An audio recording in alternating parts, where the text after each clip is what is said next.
Ya, dipicu masalah sandal yang hilang, dua orang remaja kembar di Kabupaten Lampung Tengah, pemirsa, ini tega ya menganiaya dan membunuh seorang santri setelah korban meninggal ini. Kemudian juga para pelaku masih melucuti pakaian korban dan membuang jasadnya ke saluran irigasi. Sedangkan pakaian korban ditinggalkan di tanggul. Dua remaja kembar di Kabupaten Lampung Tengah tega menghabisi nyawa seorang santri hanya karena persoalan sandal yang hilang. Korban tewas setelah dianiaya dan jasadnya dibuang ke saluran irigasi, kemudian ditemukan oleh warga Kampung Ramadewa, Kecamatan Seputih, Raman, Kabupaten Lampung Tengah pada Sabtu 26 April lalu. Tim gabungan Polres Lampung Tengah berhasil menangkap dua pelaku pembunuhan berinisial DU dan DI yang telah membunuh seorang santri bernama Muhammad Rifkil Wafa berusia 13 tahun, warga Desa Rigis Jaya, Kecamatan Air Hitam, Lampung Barat. Terungkapnya kasus pembunuhan ini berawal dari penemuan mayat di saluran irigasi dan hasil olah TKP serta penyelidikan kepolisian Polres Lampung Tengah. Korban tewas akibat penganiayaan karena ditemukan tanda bekas kekerasan di bagian tubuh korban. Polisi mengungkap motif pelaku karena sakit hati lantaran sandalnya pernah diambil oleh korban dan tidak dikembalikan. Saat ini dua pelaku telah diamankan di Mapolres Lampung Tengah.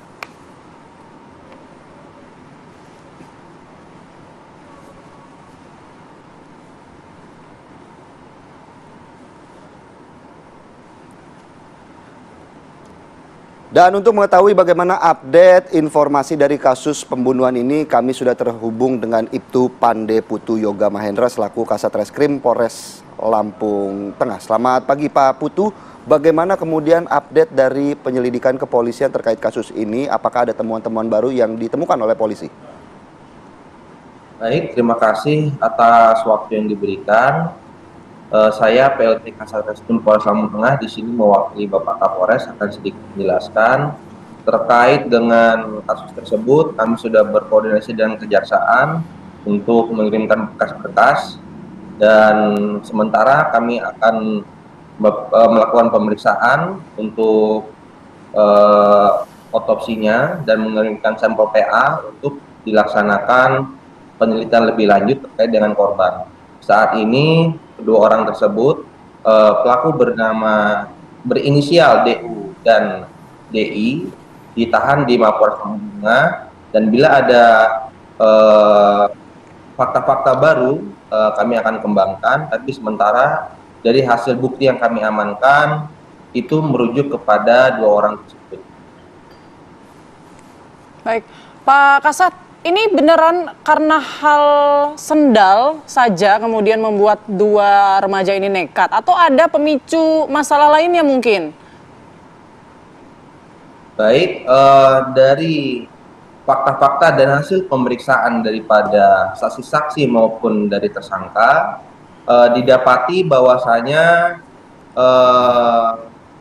dari modus yang dilakukan oleh kedua pelaku, fakta-fakta yang kami temukan yaitu memang ketiganya merupakan salah satu teman di wilayah lingkungan tersebut. Jadi memang ada motif dendam juga, memang sering cekcok dan merupakan jagoan di lingkungannya sendiri juga, sehingga yang bersangkutan merupakan bisa dikatakan seperti preman yang melakukan tindakannya sewenang-wenang. Jadi karena daripada pemeriksaan tersebut kami kumpulkan alat bukti, ditemukan bahwasanya memang daripada sendal yang diambil oleh korban, dari pelaku sendiri juga kami ketahui jika memang orang yang kurang mampu. Jadi dari sana pelaku bersama adiknya yang kedua si berinisial DI itu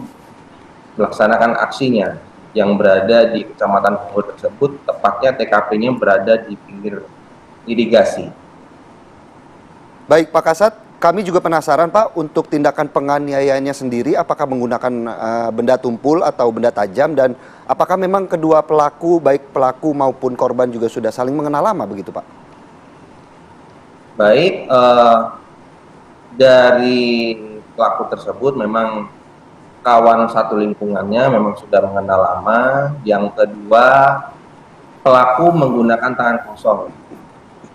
Ketika korban bertemu di pinggir irigasi dengan kedua pelaku berinisial DU dan DI, DU dan DI langsung melaksanakan aksinya dengan cara korban ini dipegang tubuhnya, setelah itu dipukul bagian belakang kepala maupun dicekek di bagian leher.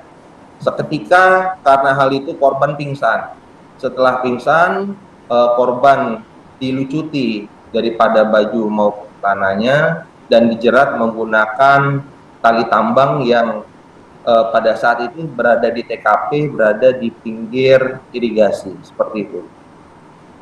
Baik, Pak Kasat, ini cara dari kedua remaja ini mengeksekusi korban ini kan cukup sadis ya Pak Kasat ya. Artinya apakah mereka ini sudah merencanakan sebelumnya Pak? Bisa dikatakan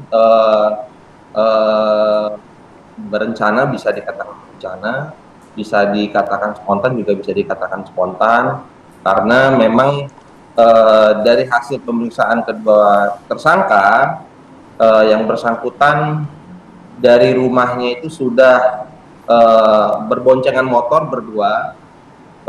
Saudara kembar tersebut memang mempunyai dendam pribadi terhadap korban, sehingga pada saat korban ini keluar dari pesantrennya, pondoknya yang berada di tersebut, kedua orang tersebut langsung melaksanakan aksinya dengan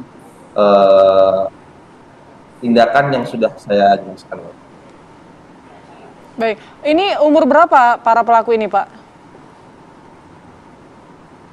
Untuk umur pelaku kurang lebih berumur 14-15 tahun yang sedang akan beranjak ke kelas 2 SMA. Baik, kalau memang masih di bawah umur, bagaimana kemudian pihak kepolisian akan menangani kasus ini selanjutnya, Pak? Baik, terima kasih. Karena pelaku ini berada di umur yang masih muda atau di bawah umur, kita dikatakan di bawah umur. Jadi untuk prosesnya harus cepat, karena daripada penahanan kami hanya disediakan 2 minggu, karena pelaku merupakan anak yang berhadapan dengan. Oke, konstruksi hukumnya Pak, sanksi yang akan diterapkan mungkin? Baik, untuk pasal kami terapkan yaitu pasal 80 Undang-Undang Perlindungan Anak, pasal 340 KUH Pidana, pasal 338 KUH Pidana, dan 170 KUH Pidana. Baik, terima kasih banyak Ibtu Pandaputu Yoga Mahendra, Kasat Reskrim Polres Lampung Tengah sudah bergabung bersama kami di Apa Kabar Indonesia Pagi. Selamat bertugas kembali Bapak Kasat. Terima kasih Pak Kasat. Terima kasih, Bapak.